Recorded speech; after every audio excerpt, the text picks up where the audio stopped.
Okay, now, today, this week, we are going to talk about a sociologist, actually, who can be considered as a uh, as a second member of second generation Frankfurt School.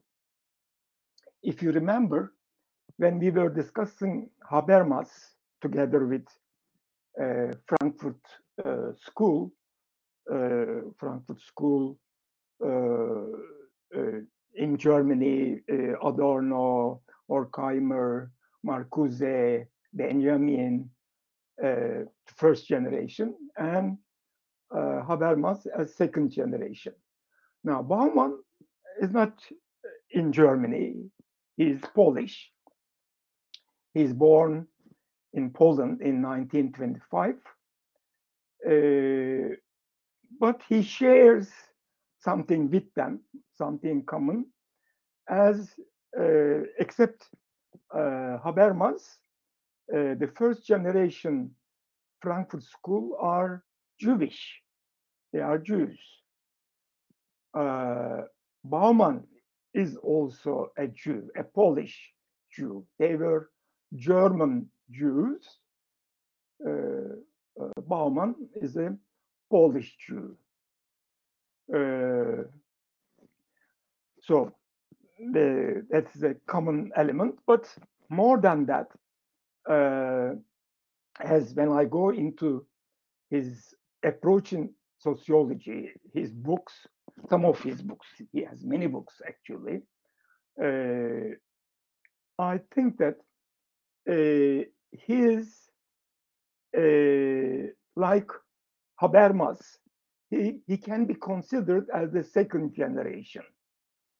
Now, of course, Habermas is literally second generation because his advisor was Adorno, and he's German, non-Jewish German, whereas Bauman, Polish from Poland, but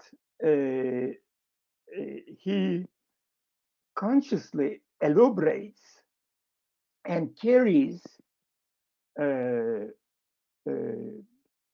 their theory to its logical extensions, parallel to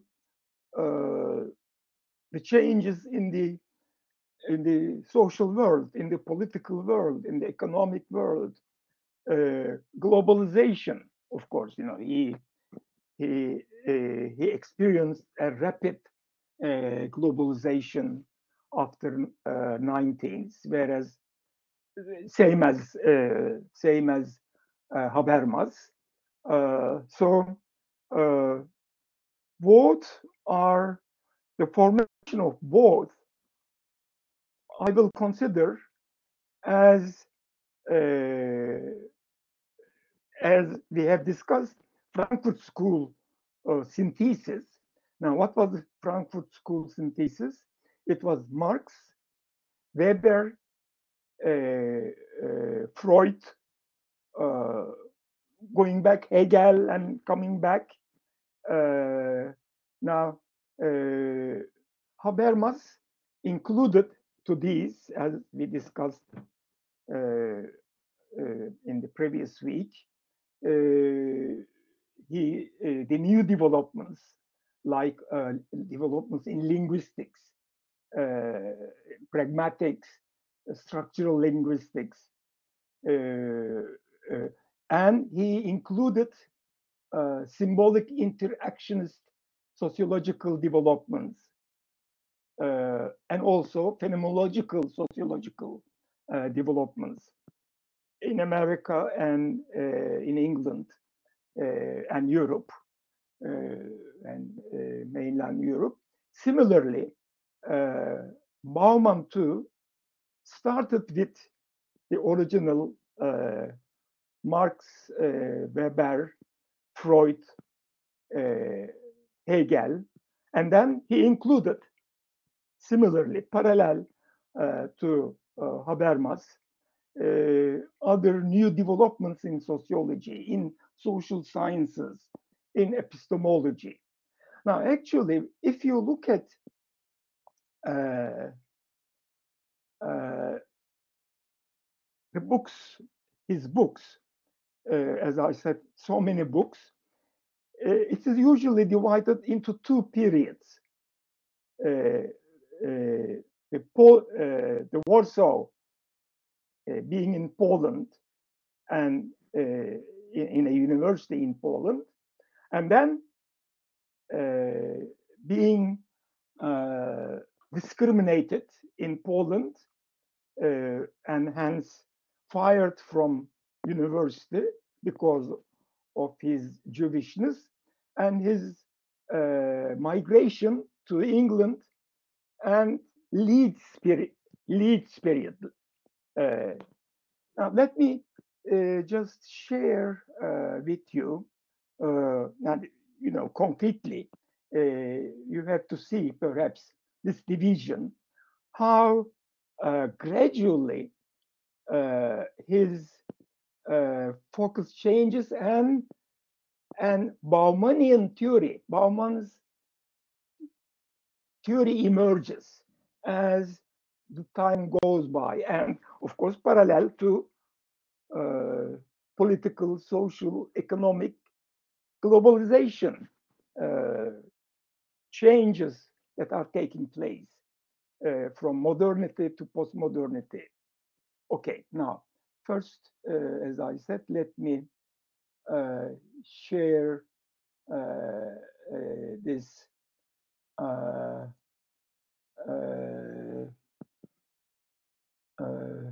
let me see, where is it?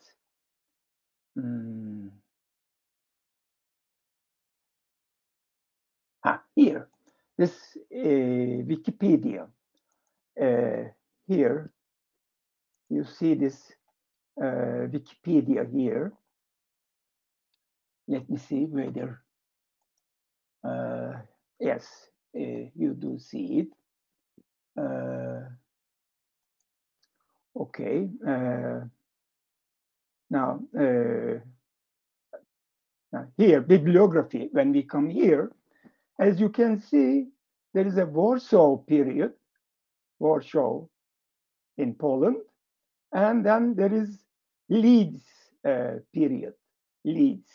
Now in Warsaw, when he was a sociologist in Warsaw, he has written his books in Polish, as you can see here, and in parentheses there are English versions of it. For example, his first book in 1957 is about questions of democratic centralism in Lenin's works, for example. Or second book in 2 years later, in 1959, is British Socialism, Sources, Philosophy, and Political Doctrine, for example, you see. Or, for example, the next one in 1960, on class movement elite, a sociological study on the history of British labor movement. And an empirical sociologist, for example, here, a historical sociological study in 1960.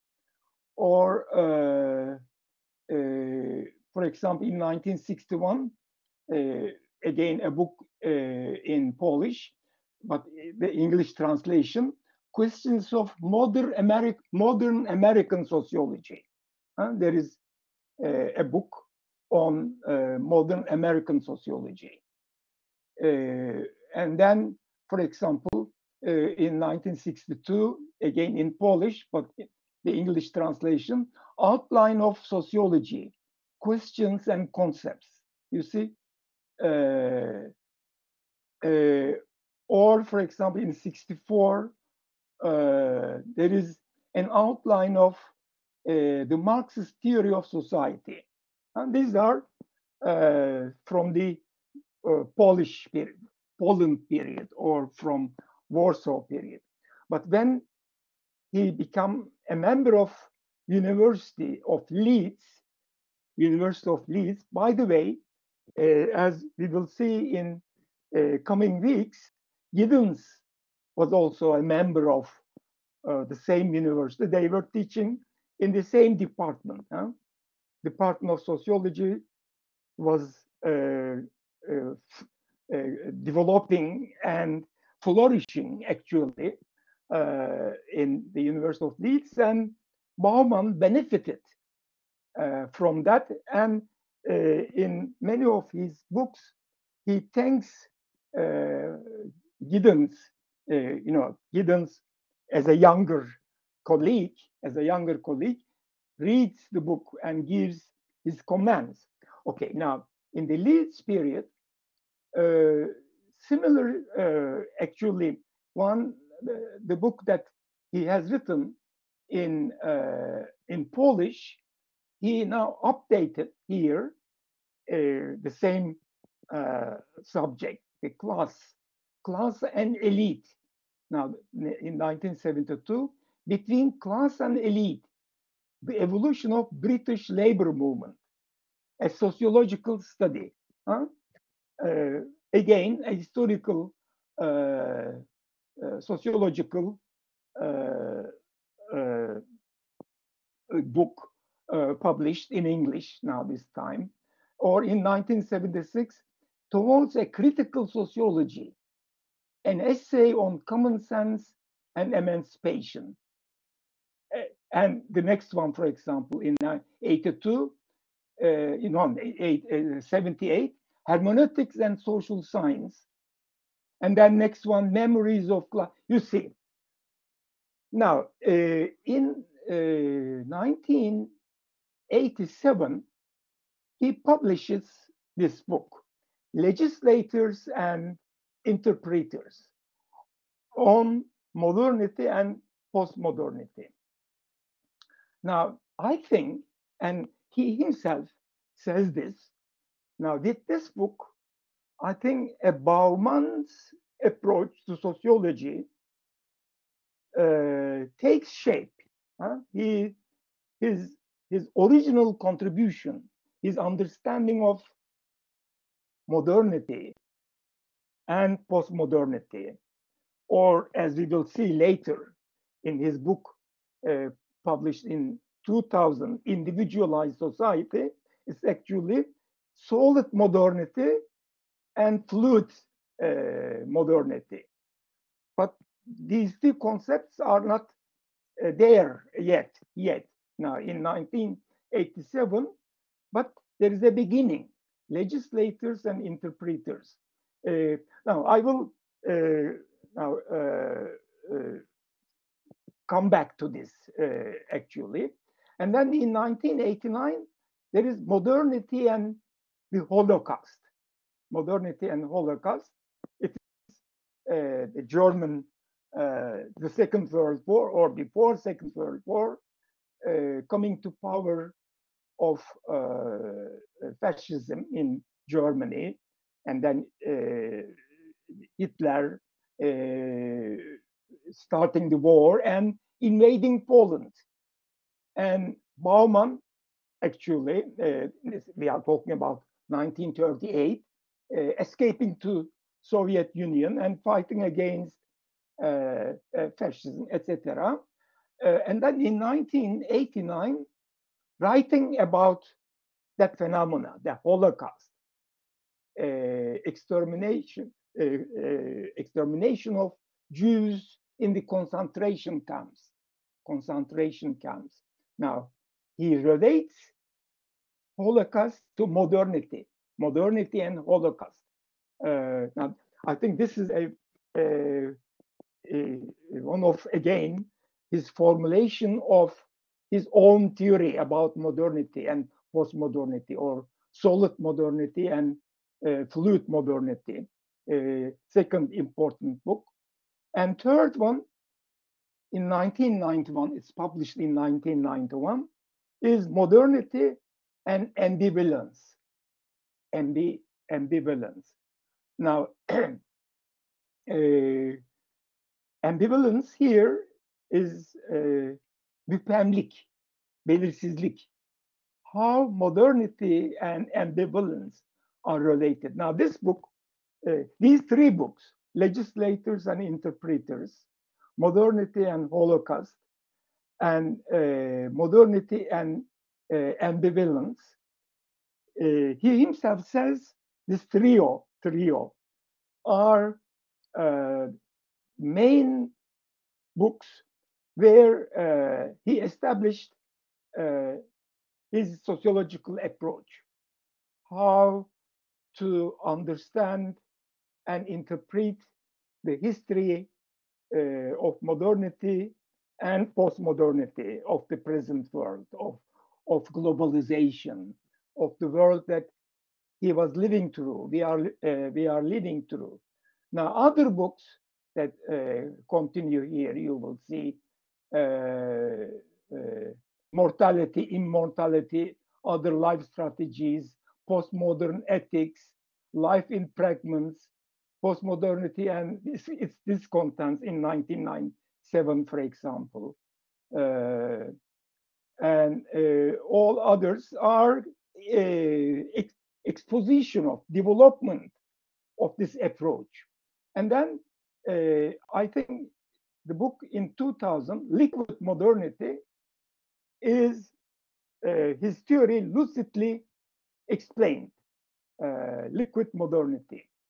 And then in 2001, 1 year later, he published this Individualized Society, a collection of his articles, which I think summarizes his sociological theory, his approach to sociology. Now, I mainly go into first 4 chapters of this Individualized Society. But before I come to that, as you can see, he has continued to write until his death in 2017. So let me send this and now go back to of the trio, the first book in the trio. Now let me send this away. Okay. Now in the this legislators and interpreters is actually a sociological book on the status of the emergence and development of the group of intellectuals in modern society. Intellectuals.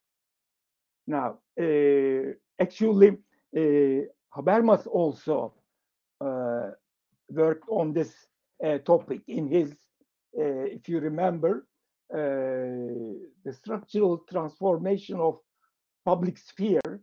Public sphere is also not all of it, but an important part of it is also about intellectuals. Because in Habermas, remember, public sphere is the emergence together with or parallel to bourgeois democratic revolution, the French Revolution, before that English Revolution, and later in Germany, all these developments, a transition from a traditional or feudal society to a modern capitalistic industrial society. So the classes of feudal society are like aristocracy or like serfs are transformed. Aristocracy in France, for example, defeated, and bourgeoisie emerges, and parallel to emerging bourgeois class, a new group in the bourgeoisie, the intellectuals, who are not engaged in production, but production of ideas. Production of ideas. Now, legislators and interpreters actually studies the emergence of this group of intellectuals, the philosophers, actually, the modern philosophers, starting modern philosophers, Descartes, Kant, Hegel, continuing Marx and others. And they are philosophers, and from philosophy emerges, as you know, sociology, political science existed parallel to philosophy, or philosophy and political science was not distinguished, but also natural sciences was also included within philosophy, which eventually separated through Renaissance, early modernity, and later Enlightenment, other modernity. So together with the Enlightenment and afterwards, a group, a subclass of intellectuals emerged as philosophers. Now, they first emerged in, he goes into encyclopedists in France, encyclopedists before the French Revolution, Voltaire, Diderot, and all those. Now, how these philosophers of modernity, they were like legislators in the newly emerging nation state. So this class of intellectuals and the nation state go together. Again, if we go back to Habermas, public sphere, where intellectuals and businessmen or novelists, artists, philosophers come together. Intellectuals are composed of not only philosophers, but also artists, literary people, newspaper writers, those who work in the newspapers, in the printing sector, in the culture actually, development of a new cultural sphere, a bourgeois cultural sphere, and how intellectuals are producers of different parts of this cultural sphere, which accompanies the social structure, social organization, and economic structure. Now, he says that philosophers and intellectuals of early modern era were, the rationalists. Now, they were formulating rational principles of a new society, modern society, where there will be freedom, equality, high levels of economic comfort, etc. While they are doing this at the level of, or at the plane of reason, politicians, statesmen were doing it at the field of politics, at the field of state. So he draws this parallel between legislating rationalist intellectuals and its implementation by politicians. So politicians are also a part of intellectuals. Now here, for the first time, he goes into the difference between those modern philosophers and starting with 60s, 70s, 80s, how intellectuals cannot anymore assert absoluteness of reason. There starts doubt about reason, and hence, instead of legislating, they gradually become interpreters. So, for example, Frankfurt School, members of Frankfurt School are interpreters, are critiques. They are not anymore legislate, they are opposing, actually. Instead of giving recipes to the state, they are now interpreting what is happening and what could happen, and warning, start warning that the early rationalist forms are not going to be as they were expected.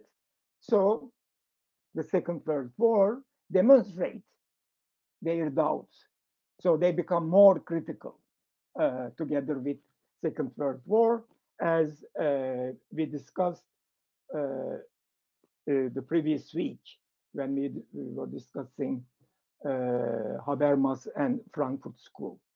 Now, the next book in his Trinity,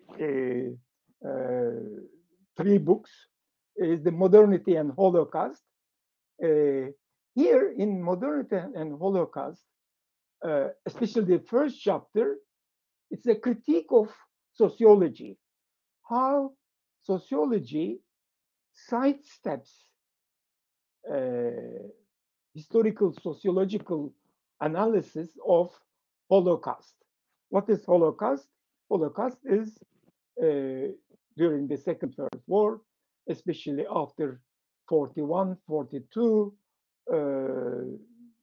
concentration of Jews in concentration camps and their extermination. Now, he said that sociology or political science, who are still continuing with the modernist assumptions, are saying that it is an affair of Jews. It's a part of history of Jews, instead of a part of history of modern reason and modern state and modern economy. In a more holistic sense, they are marginalizing it, or they are, he says, exotic, again marginalizing, and saying, oh no, it is a German thing. Such a thing, Holocaust does not take place in England or in America or in France or other countries in Europe or other countries in the world.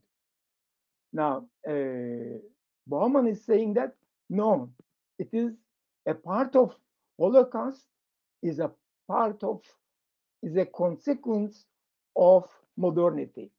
Without industrial capitalism and science and technology that goes together with it, the scientific organization of technology, of war, of planes, or of biology, of sociobiology, of your genetics in biology. These are all scientific developments, applications of rationality, rationalism, rationalist enlightenment as a part of modern nation states. modern societies, and Holocaust is during a war, a Second World War, is a part of it. A part of it. We cannot marginalize it, or we cannot just say it's a German affair or a Jewish affair. It has to be the sociology of Holocaust should be taken up much more radically, and it should be placed in the center of analysis. Okay, now the third book, Modernity and Ambivalence. Now he goes further. Now, how this Holocaust was possible. Now, what was it that modernity or intellectuals of modernity were trying to achieve? Rational, scientific, intellectual institutions. What were they trying to achieve? And Holocaust took place, but after 60s, what happened? Now here he goes into the concept of ambivalence. Now ambivalence, he starts with again with this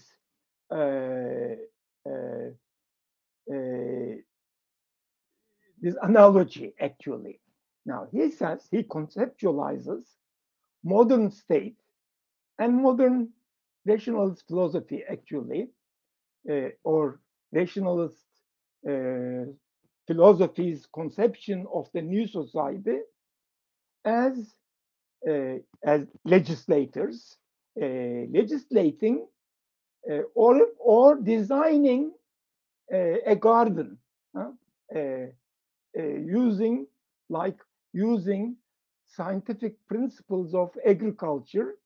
How a gardener uses scientific principles of biology, zoology, and all other chemistry, insecticides, etc., etc.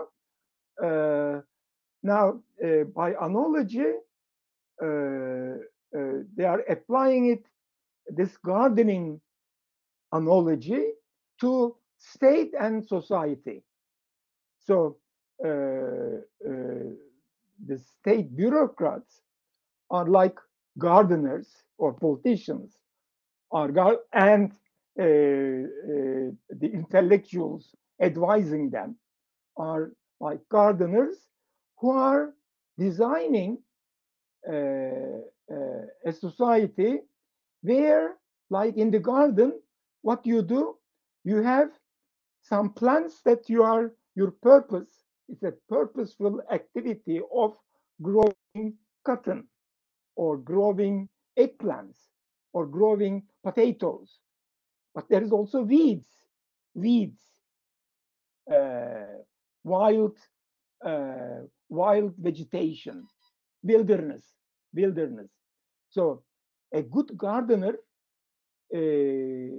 takes away exterminates all the weeds, all the unwanted vegetation, except the one purposefully grown, the cotton, or the fruits, or barley, or wheat, whatever.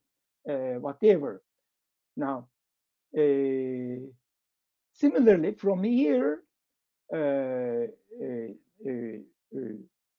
how in Germany and in Europe and some minorities are conceptualized as the weed, unwanted vegetation that should be cleaned. So in the German case, the Jews, the Gypsies, the communists, etc., are considered as unwanted elements in the garden. So they should be cleaned, they should be exterminated. And, now it has the uh, the approach extension of a rationalist approach. Again, in this book, he goes into it in the first chapter. He actually the title of chapter is actually "Scandal of Ambivalence," and the second chapter is "Social Construction of Ambivalence." Now, modern reason, modernity, cannot live with ambivalence. Science, modern science, is determination. Everything should be defined. Everything should be ordered. Order. Actually, one of the first philosophers uh, in England tried to conceptualize the problem of order. How when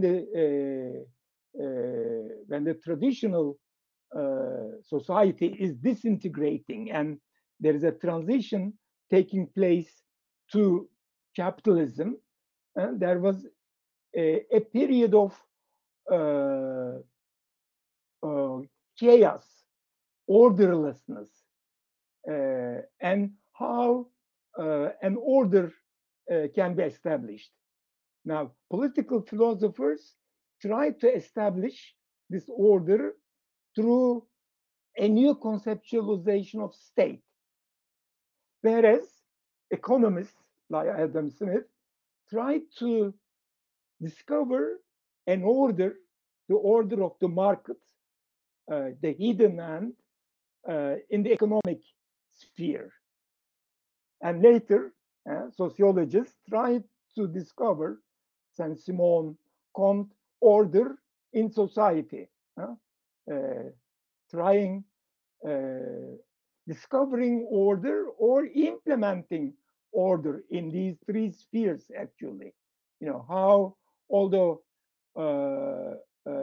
market is the hidden hand regulating supply and demand, but vis-a-vis state and vis-a-vis in the relationship to state and in relationship to now emerging civil society, the three in relation to each other, and from how orderlessness or chaos or indeterminacy or ambivalence is pushed away and order is established in these spheres, in the economic sphere, in the political sphere, in the social sphere, and each discipline in natural sciences and social sciences and philosophy.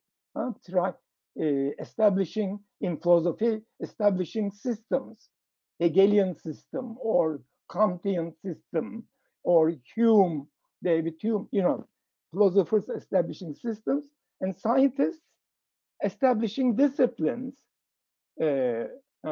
as later Kuhn will call them, establishing paradigms in chemistry or in physics or in biology, in various fields.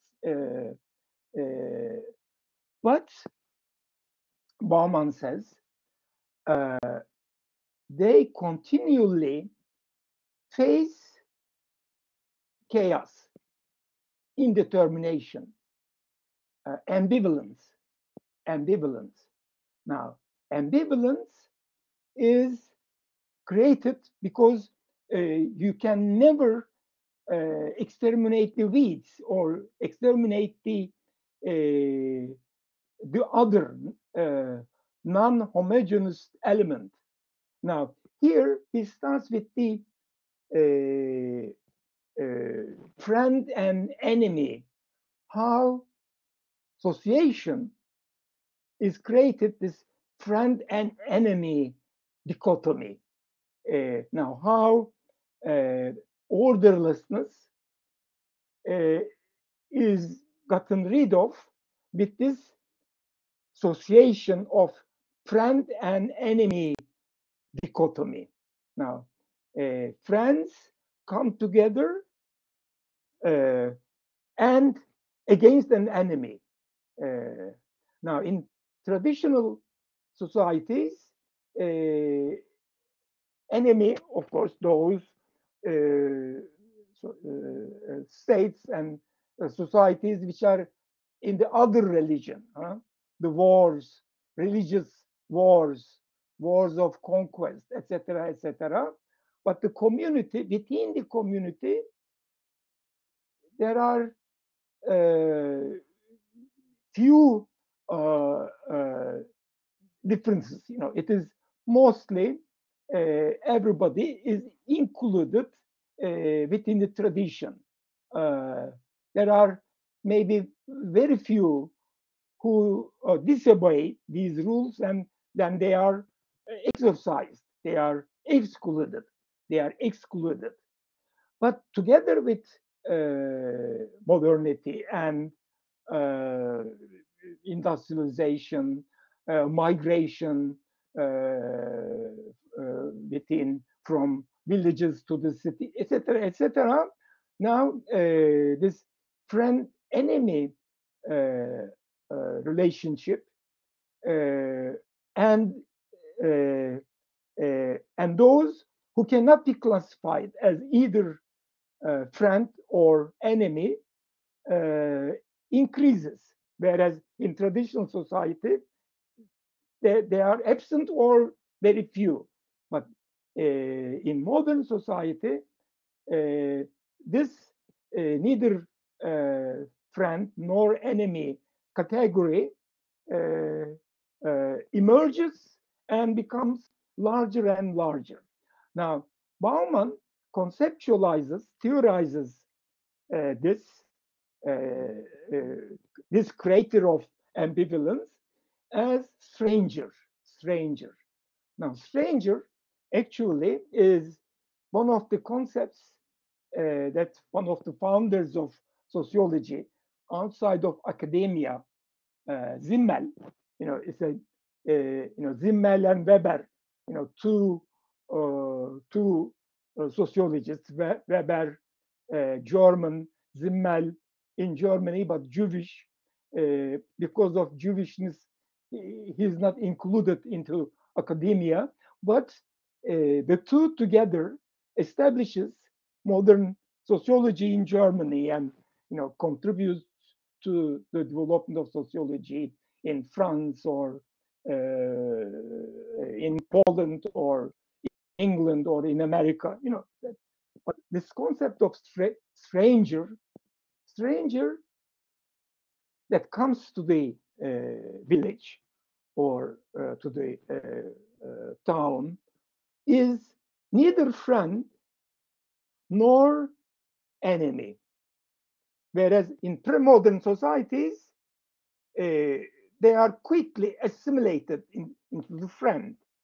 And they are part of the community. They are part of the community. But as settlements grow larger and larger, urbanization, strangers are not anymore categorized into enemy and friend. Yet this Gardner conception of state and society relationship should homogenize them, should put them together. So the actually genocide, the genocide of Jews in Germany or similarly, presently, the Israeli state is attacking Gaza, and they are trying to, or they say, eliminate Hamas. Now, who is Hamas? Now, these are all uh, uh, uh, the people of the society there.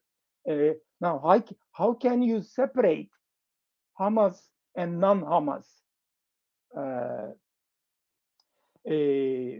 Similarly, now if there is, you see, that is why there is a serious issue taking place there. In Germany too, Jewish people were included in the economy, and yet they were excluded. So they were neither enemy nor friend, but an ideology, a racist ideology developed, categorizing non-German Jews, or presently Muslims or Turks or Tunisians or Moroccans, or all non-German people, for example, as the other, the stranger. Now, they should either be assimilated, or are they the enemy? So in this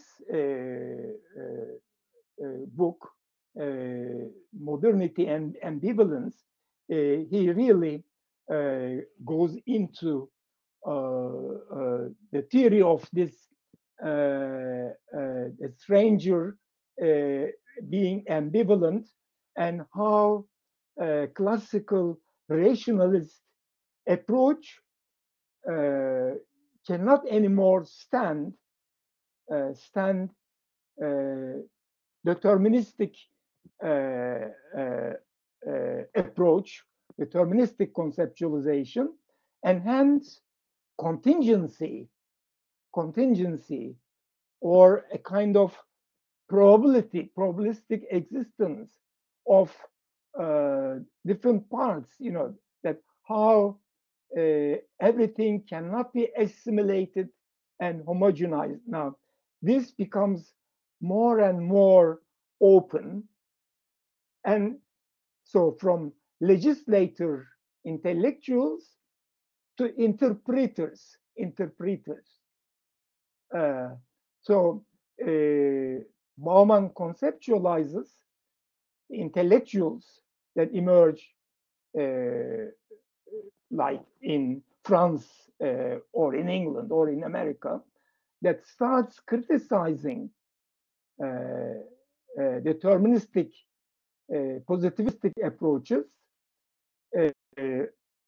and bringing a more probabilistic and contingent conceptualizations as interpreters. So anyway, anthropology and literature and history, a part of sociology, already started being not a legislative type of science, but an interpretative kind of social science. And social science being more interpretative than being deterministic. Now, during 70s and 80s, and especially 90s, after the collapse of Soviet Union, this attack on rationalist, absolutist determinism increased now to the other end of relativism. But no, when you are too relativistic, it is not anymore. You cannot be doing social science. So anti-relativism, anti-relativism, but also anti-determinism. Anti-determinism, neither that nor that, but a social science approach that includes indeterminacy, that includes contingency, that includes the title of the ambivalence, that includes ambivalence, that includes or that conceptualizes order and and chaos in the relationship to each other. How order is only islands in the space-time, of existence, space-time of existence. Now it is that is in this book. Okay, now I will. Of course, there are in the meantime there is his book on postmodernity and its discontents, where he actually what started with Freud, civilization and its discontents. Already, Freud's moving from deterministic medicine to psychoanalysis is actually a move from legislative thinkers, legislative reason and science, to interpretative social science. Although Freud did not admit this, he was attacked that it is not anymore positive science, psychoanalysis. No, he said, but eventually during 60s and 70s, together with Frankfurt School and Freud, combined the interpretative approach in social sciences, in philosophy, in epistemology, gained strength, and it is labeled those who object them as postmodernist intellectuals. Foucault, Derrida, and others. Now, in 2000, he published his liquid modernity, where actually he gave up this modern, postmodern, and developed solid modern and fluid modern. So instead of postmodern, fluid modern. Now this conceptualization is developed so well in his book Individualized Society. So I try to give his conceptualization through this book, and especially now this is 2001. You see, it is now formulated, especially in the previous book, in the liquid modernity. It is already formulated, and here, especially as I said, in the what he calls ouverture, the before first chapter, there is lives told and stories lived. There is, and then here he quotes. He starts with a quote from Becker. Now, Becker is a psychoanalyst, and Becker says that he says that everything that human beings do in their symbolic world is to overcome his fear of that, being aware of that. Now, human beings, as different from uh, uh, uh, pre-human animals or vegetables or whatever, are aware of their that. They have, uh, okay, they have consciousness. Maybe their consciousness, they share some of it with other mammals and etc. But being aware of that and doing something to overcome the fear of that, the fear of that. Uh, Now, he conceptualizes society as uh, uh, as a factory of production of meaning, production of culture, actually, that helps human beings forget that they will die, uh, that they are mortal. Uh, they are mortal. Uh, what they do, uh, they either get married, they have children, huh? uh, so they will continue, or they establish businesses, uh, or they become scientists, discover scientific discoveries, or they become artists, painters. Yeah? The construction of all spheres of culture of the world, symbolic world, and how society uh, is works like a factory, differentiated in such a way that all these cultural spheres uh, uh, find producers and consumers, uh, producers and consumers. In economic field is very obvious. You see, when we were discussing Bourdieu's concept of the field, how the fields are differentiated. Uh, or in your second year history of sociology, Parsons, how there are systems and subsystems, differentiation of systems and subsystems. So here, Bauman uh, uses this, and he then introduces a concept of uh, uh, hegemony, how various groups, uh, fractions of classes try to establish hegemony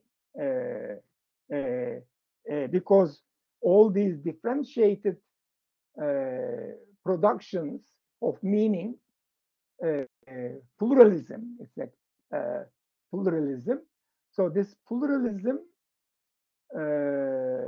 and capitals, actually, economic of Bourdieu, economic capital, political capital, social capital, cultural capital, and sub sub capitals of the cultural capital. Then how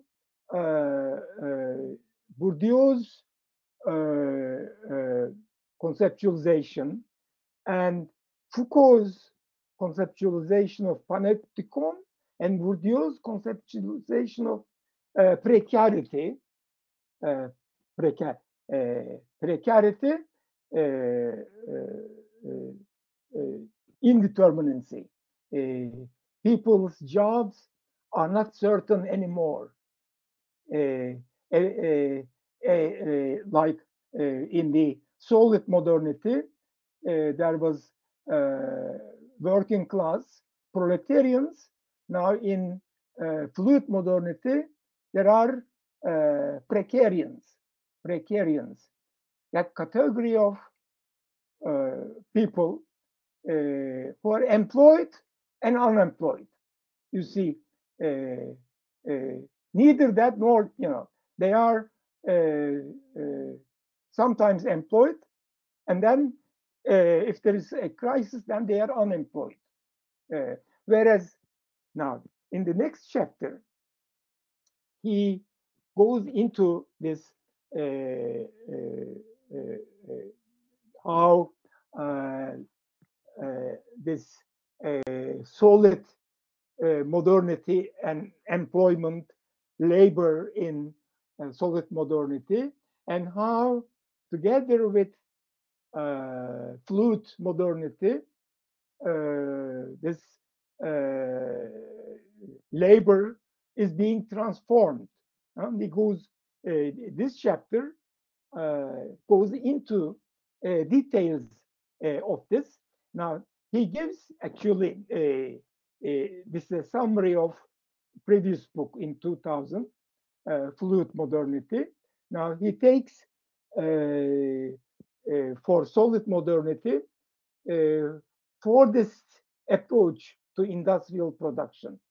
Actually, Ford's car production factory, where in that solid modernity, or in terms of capitalism, heavy capitalism, light capitalism, heavy capitalism and solid modernity together,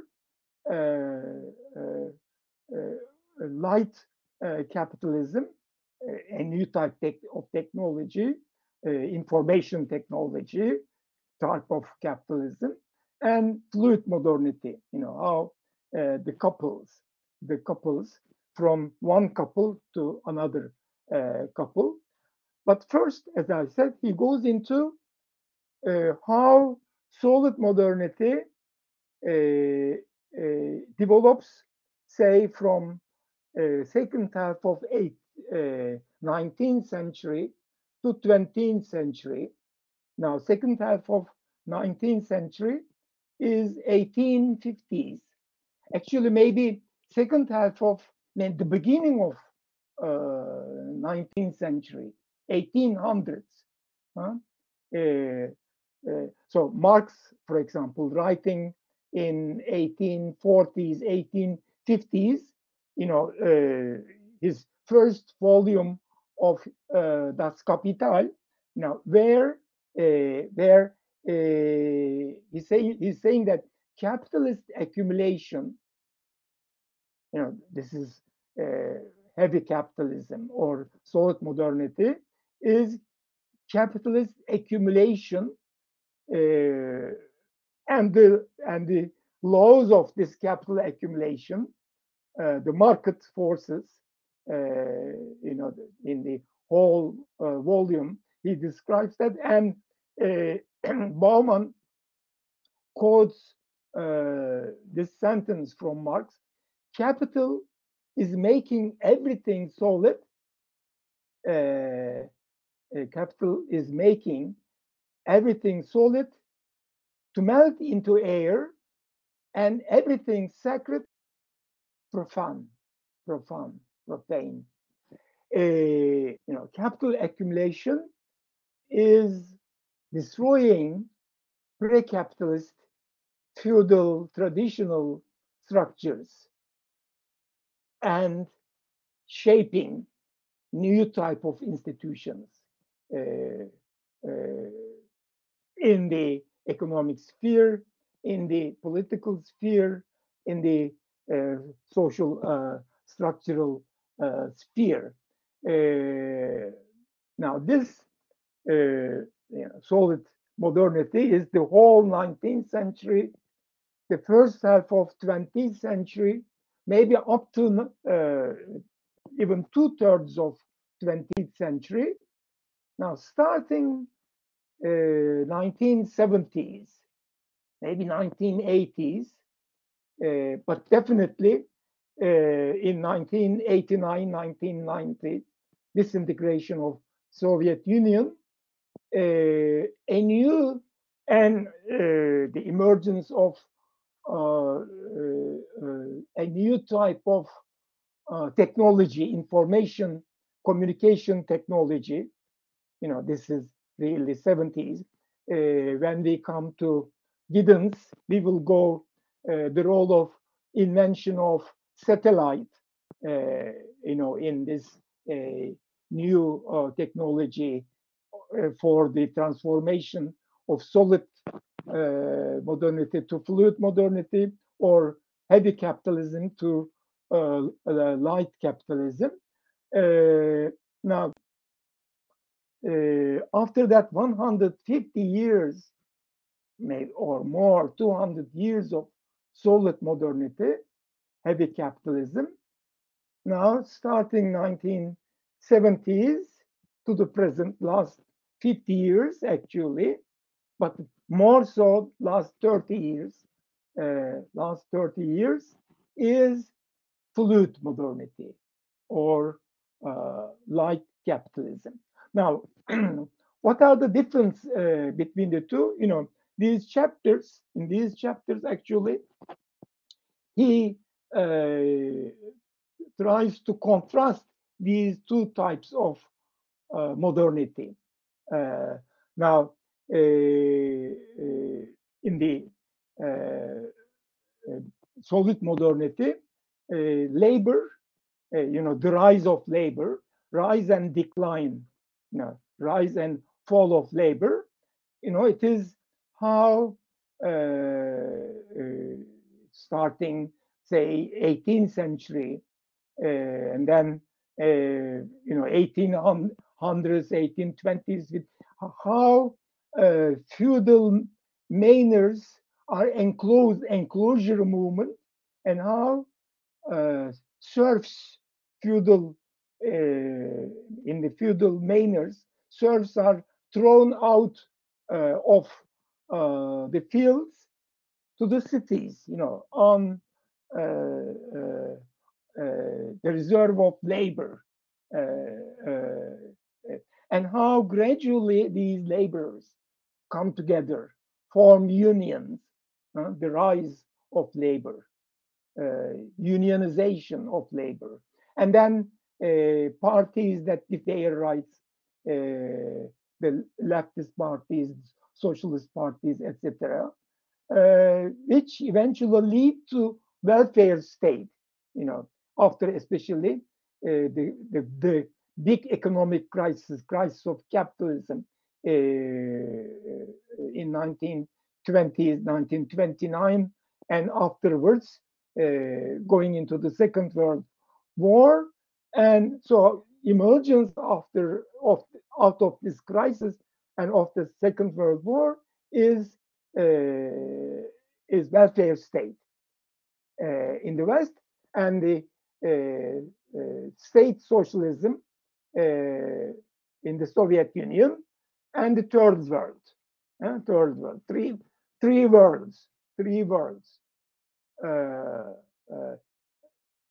Now, this is solid modernity, but during 70s and 80s, this dichotomy or trichotomy, three worlds, couldn't stand when Soviet Union collapsed, and already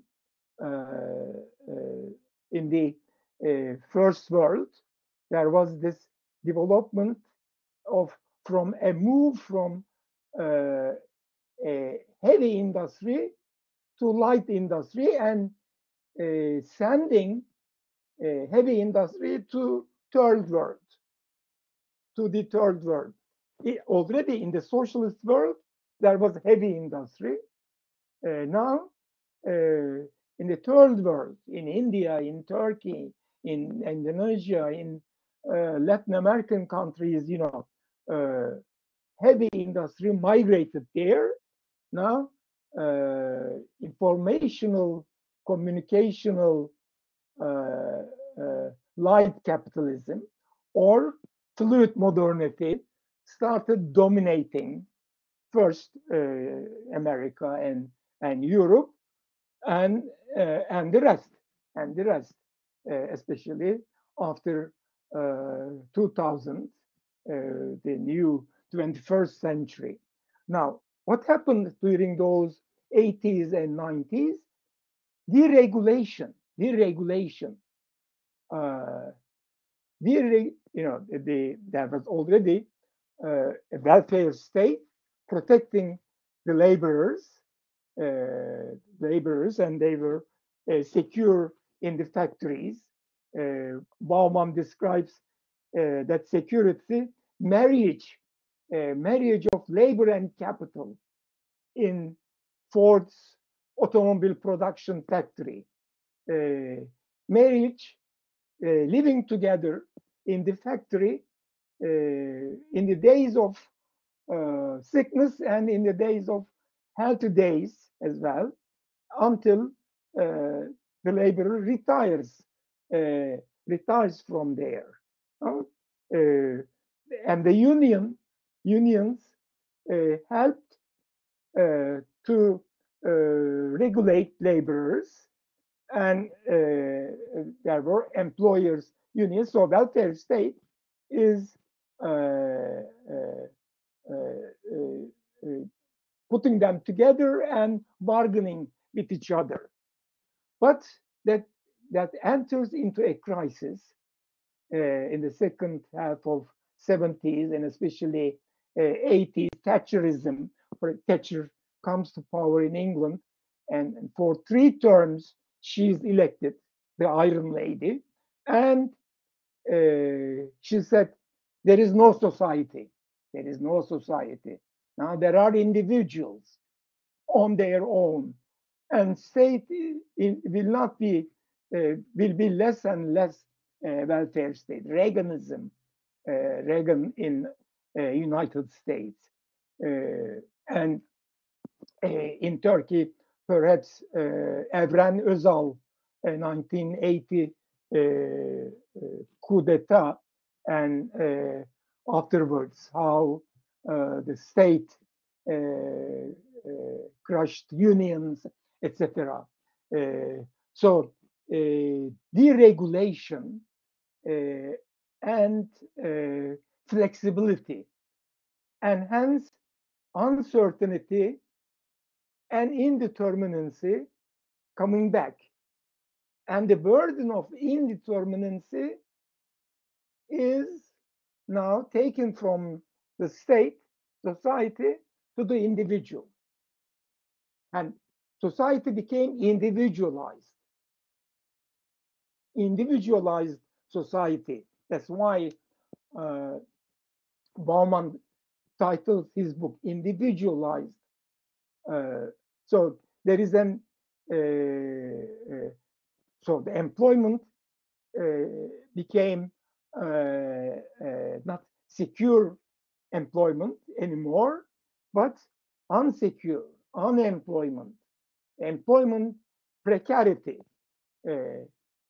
So from, as I already said, of the solid modernity, there was unions, organized laborers. Now there are individualized workers, individualized professionals who are unable to come together. So precarity, there is precarity everywhere. Bauman takes this quotation from Bourdieu: precarity is everywhere. So here he talked in this, still I am in the chapter, the rise and fall of labor. He talks about how he quotes actually Reich, a political economist, Reich, who divides people, workers, into 4 categories. Now, in the first category are what he calls symbol manipulators, people who invent ideas and ways to make desirable and sellable ideas, and they take patents for that, and then they sell that patent then they have to invent a new idea because once it is bought by the employers, the producer will not be important anymore. Consumer will be important. That design, that idea now will be produced according to demand of the consumers. So this is actually a transition from society of producers to society of consumers. So this from solid modernity to fluid modernity, from society of producers to society of consumers. Now, the first category, symbol manipulators, creating ideal. Second, those engaged in the reproduction of educators, teachers, university professors, they are in this category. So, second category. Third category is services sector. Services sector, you see, in solid modernity, heavy capitalism period, early 20th century, 19th century, the level of development of an economy was measured. What is the percentage of labor employed in agriculture, in industry, and in services? Now, in solid modernity, heavy capitalism period, industrial labor made up of 35-40%. But with agriculture at the beginning, of course, it was 60%, 80%. It dropped to 70%, to 60%, to 40%. As the percentage of labor in agriculture decreased to 5%. First, the percentage of labor in industrial sector increased, and also the percentage of labor in services sector. But it transitioned to fluid modernity, light capitalism. Now, services sector in some countries has risen to 80%. The other day I was looking at the statistics of the countries, what percentage agriculture, what percentage industry, what percentage in services employed. There are countries where 80% of labor are employed in services, and close to 20% in industrial sector, and 1%, 2% in agricultural sector. There are also reverse, 80% of very few anymore, 80% in agriculture, 10% in industry, something like that, 10% in. But those are very small countries and very few. Now, the majority of societies, the countries, the service sector is about 50% majority. Now, in some countries, industrial sector still around 35-40%. Some Latin American countries or some Asian countries, but in America and Western countries, as I said, industrial sector percentage went down and services went up. So this is second and third categories. The fourth one is actually fourth category, routine laborers, the blue color in the industrial sector. So so I just talked about how these four groups of laborers changed from uh, uh, most of them being agriculture to most of them being in services, and others in other services are symbol manipulators or engaged in reproduction or personal services. These are all services sector. All three of them are included in the services sector.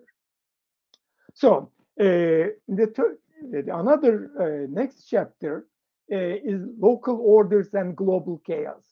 Actually, here in this chapter, he again goes into this order and chaos relationship, order and chaos, and in between. Now here he gives an anthropologist, Mary Douglas. Now, Mary Douglas studies tribal societies as an anthropologist, and she wrote a book called Purity and Danger. And Purity and Danger. Now, tribal societies or societies, in general, tries, or the language in general, tries to categorize everything into mutually exclusive categories, classification, division of objects of the world in such a way. Rationalism took this desire to the extreme, dividing everything rationally. But in tribal societies, there is not that strict division. So there is a middle category now, which is not a part of order, but it is not also disorder or chaos. In between, slimy beings or slimy beings are those, for example, I give the example of day and night. Day and night. Early morning, for example, is neither day or night. It is not night anymore, but it is not yet day. Or early evening, it is not day anymore, but it is not night yet. Usually there is a kind of fear, anxiety, insecurity, says Mary Douglas, in these unclassified times or unclassified objects are this, are gives rise to fear in people. So they try to get rid of these slimy beings or these in-betweens, or so actually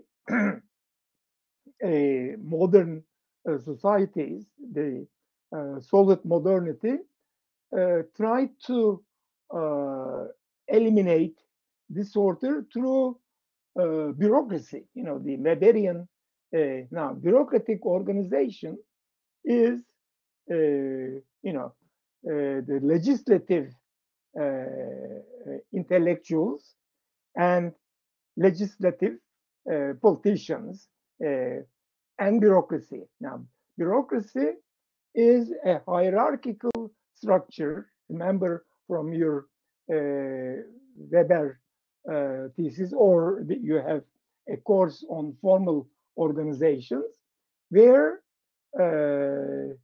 goals are formulated at the top level, at the political level, first through elections, in democratic societies, which parties' goals the programs should be implemented. And then on the basis of election, one of the programs, the party came to power. So those who are in power, the government now, decides about the goals and gives them to the bureaucracies. So at the top of the bureaucracy, from the political sphere, there are goals. And then these goals are turned into middle, macro goals to middle goals to until micro goals. And there's a hierarchy. And those at the bottom perform whatever is to be done. So there is up and down. There is a control of those workers through bureaucratic management.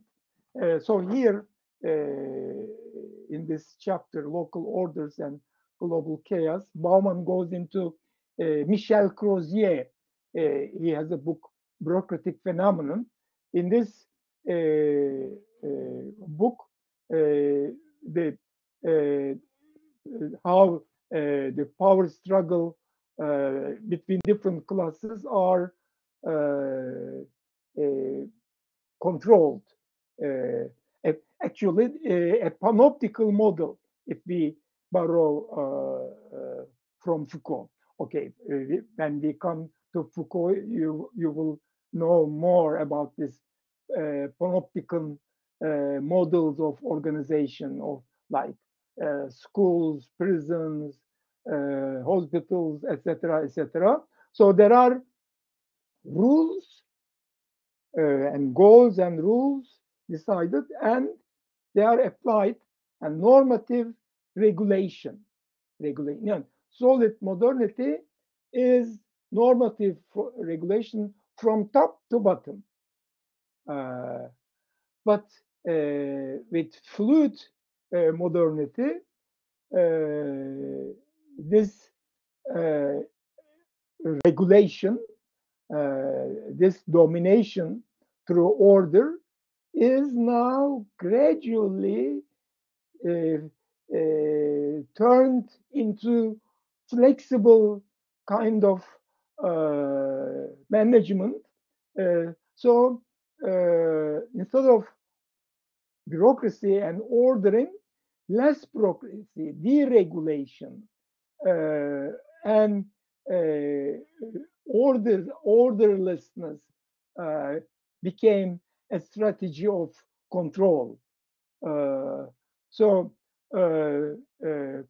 now, whereas in the previous societies, sedentariness, settlement, villages and cities and settlement was privileged. Now, in fluid modernity, mobility, global mobility. No, capital is globally mobile, while labor is local, remains local. In order, there are borders for labor, but no borders for capital. In this light capitalism or fluid modernity.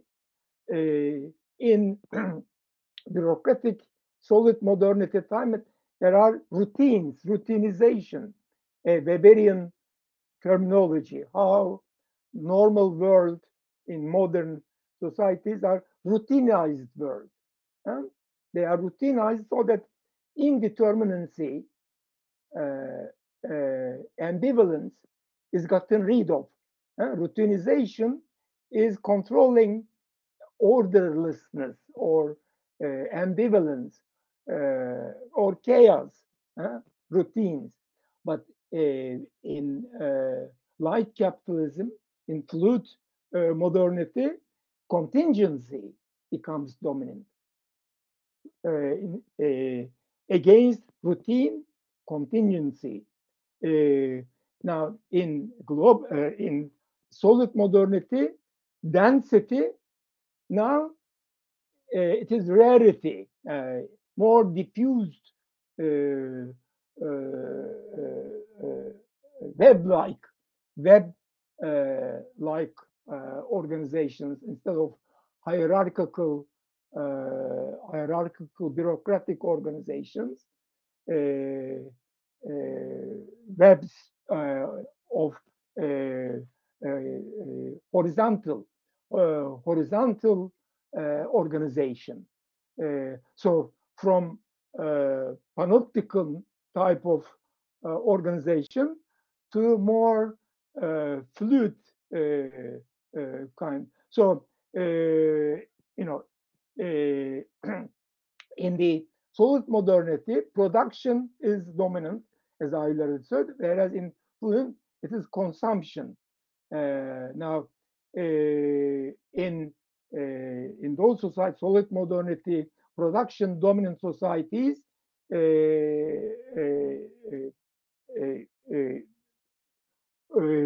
what was important was producers, how producers are controlled. But now, consumers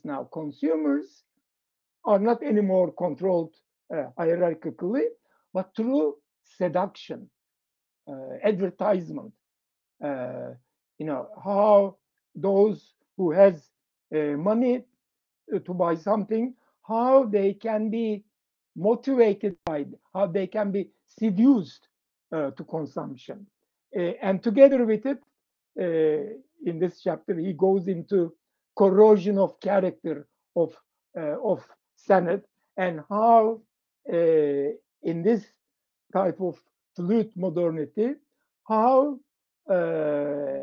on the one hand, there are profit-seeking businessmen, globally mobile businessmen with their bags and laptops and cell phone on light instead of heavy big luggage. Now they have a very light luggage, traveling, mobile, and tourists. Again, those who are working, but then who have holidays. So pleasure-seeking tourists, they are mobile, but outside of this, of course, there are economic migrants or refugees in the middle category, and then local and localized settled labor and communities. So this is a chapter, and then next chapter is about freedom and security. Now, actually, I mentioned already how Bauman integrates Freud's book on civilization and its discontents. Now, in this book, Freud conceptualizes why there are neuroses, why there are psychological pathologies. Now, he says that it's a give and take. Now, people gave up freedom. Freedom or realization of your desires requires freedom and less structuration, less order. But that's dangerous. Also, freedom, you have to face danger of the chaos, the consequences of orderlessness. Whereas order, institutions, and personality development, which suppresses unconscious desires, gives security. It is structured and it is secure. So you give up freedom, your desires, uh, for more security. More security. That is civilization, actually. The history of civilization is a progressive organization of institutions and structures which controls and represses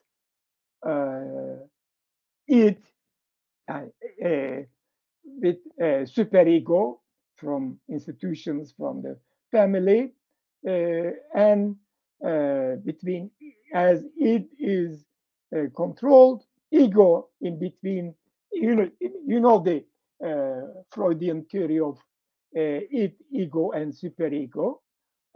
So in this book, Civilization and its Discontents, how superego and ego is civilization, and that civilization suppressing the it, the unconscious. But unconscious does not go away; it is there.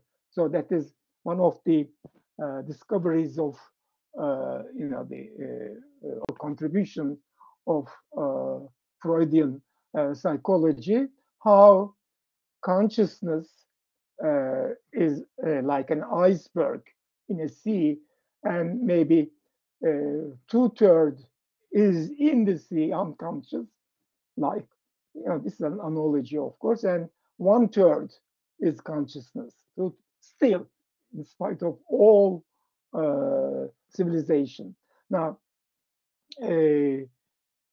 Bauman takes this and applies it to solid modernity and fluid modernity. Now, solid modernity is the civilization of Freud, that is, where there is bureaucratic control, settlement, everything orderly, institutionalized, routinized, for what? For security, so that there will be employment, so that there will be income, so that children will be educated, etc., etc. So giving up freedom and repressing your desires for the sake of security. Whereas, he says, after 60s, pendulum started going in the other direction. Now, welfare state provided people with security. Now, they became ready to give up some of their security to increase their freedom and to realize their desires. The hippie people in 60s, taking their backsacks, and going from European countries through Turkey to India or to Nepal or whatever, the anti-war movement in America, anti-Vietnam War movement, the hippies, it is giving up security, some part of security, to have more freedom of expression, freedom of lifestyle, etc., etc. But Bauman says we are in such a situation where the pendulum started to swing towards more security, less freedom. Now, he has this analogy. Now, imagine, he says, there is a video that I provided to you. You can listen to it. Imagine a plane where there are people, man, woman, children, being served food, drinks, etc. And then suddenly there's an announcement. There's an announcement that this plane is flown with automatic pilots, automatic pilots. There is no real pilots steering the plane. And the plane is going uh, uh, to somewhere, an airport, which is not, which is under construction, which is not ready yet. Now, people, they were secure, they were singing, listening, eating, uh, uh, uh, but suddenly now there is insecurity. Where are we going? Are we going to survive? Uh, Now he says, actually, the present global fluid modernity is like that plane. We are all in this uh, plane which has taken off like a plane and floating, uh, uh, driving, going towards where? Towards where? Uh, then will there be a landing? Will it be a safe landing? So now people are scared of this abundance, this consumption society, realizing your desires, being seduced, etc. And now suddenly, they started looking for security. So the risk society, the theories of risk society emerge. Like here, he goes into Beck. We will also we will review Beck's theory of national risk society and world risk society. So public sphere, private sphere, while private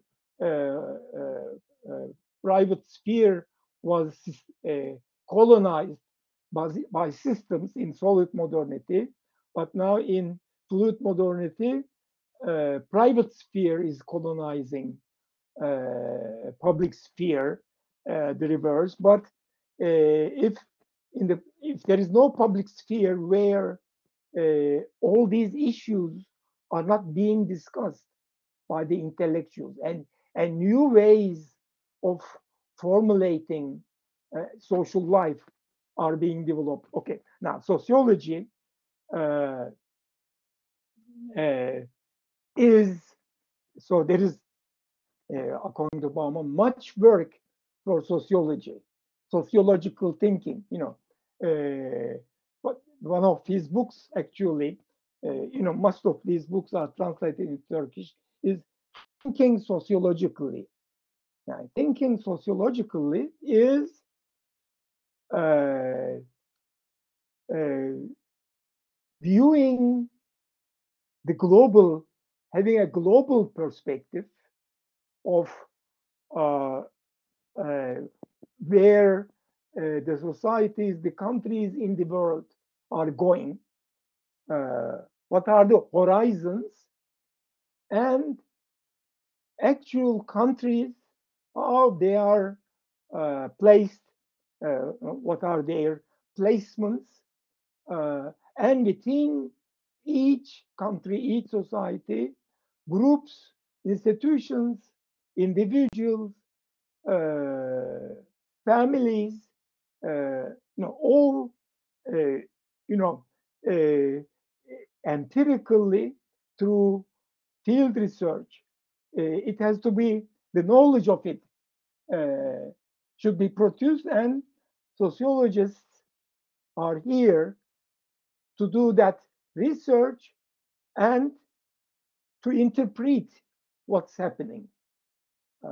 What's happening to families, to individuals, to institutions, the economy, to the state, to everything. So in this book, there are other chapters, and they are really very good. I advise you to read them. But here, let me stop and